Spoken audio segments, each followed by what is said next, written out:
Hi, this is Alan Rigg with MySalesTest.com. In a previous video, I explained some of the reasons why typical sales recruiting processes produce so many hiring mistakes.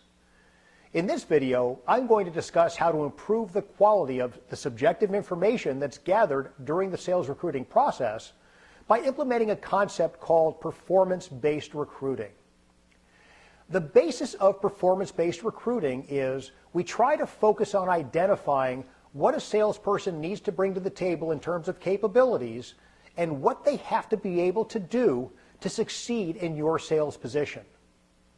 There are a couple of nice ways to start to identify these kinds of characteristics and capabilities. One is to ask yourself the question, what would a new salesperson have to do during their first 30, 60, 90 days on the job that would cause you to say, wow, that new person is doing a great job? Another way to identify necessary requirements is to look at your salespeople that aren't performing very well. What don't they do that you think they need to do to succeed? Or compare them to your top sales performers. What are the differences between your top performers and your struggling salespeople? These will be some great examples of characteristics and capabilities a job candidate needs to bring to the table to succeed in your sales job.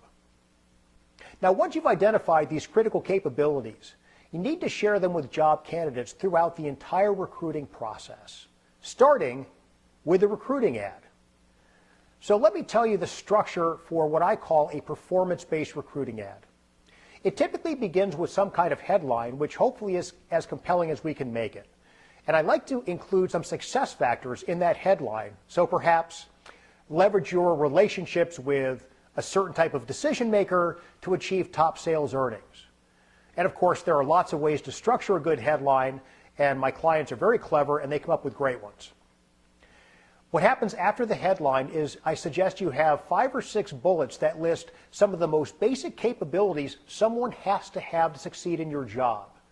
These probably relate to prospecting or relationships they need to have or people they need to be able to get the attention of, which does relate back to prospecting, how they qualify opportunities, if they have to conduct demonstrations or presentations or write really complex proposals, other types of things that are really critical to being successful. After this section, we have a couple of paragraphs that describe the company, hopefully in interesting terms that would create interest in somebody reading the ad. Then we may have another paragraph that lays out a few more of the criteria that would cause somebody to be a good fit. And then I like to see an overview of compensation and benefits. So maybe something that says target annual income is a certain number or a range, plus benefits if you offer benefits. It's good to say there's no cap on income if you don't cap commissions, and I obviously recommend from prior videos that you don't.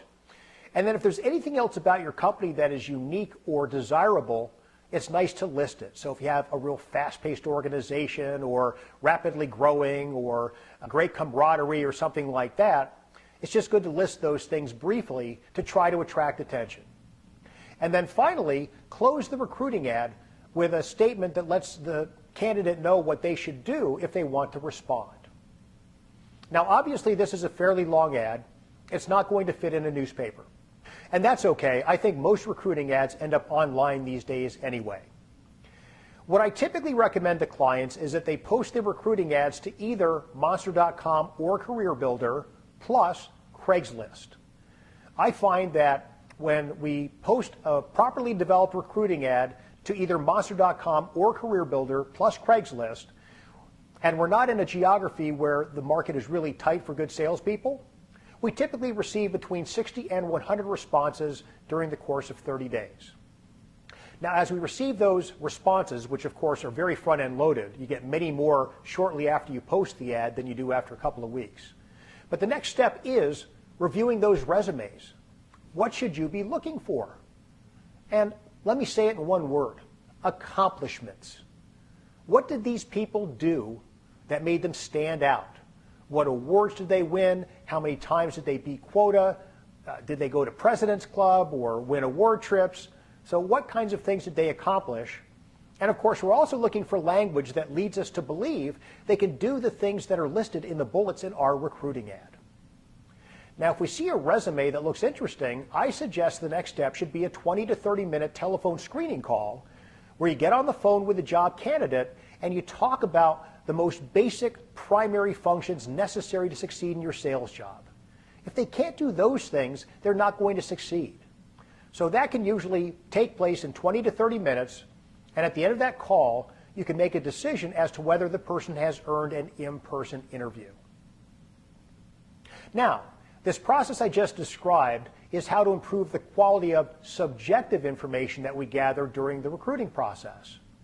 We can also gather objective information, and that's the subject for my next video. If you have any questions, please feel free to give me a call or send me an email. I look forward to speaking with you again soon. Goodbye for now.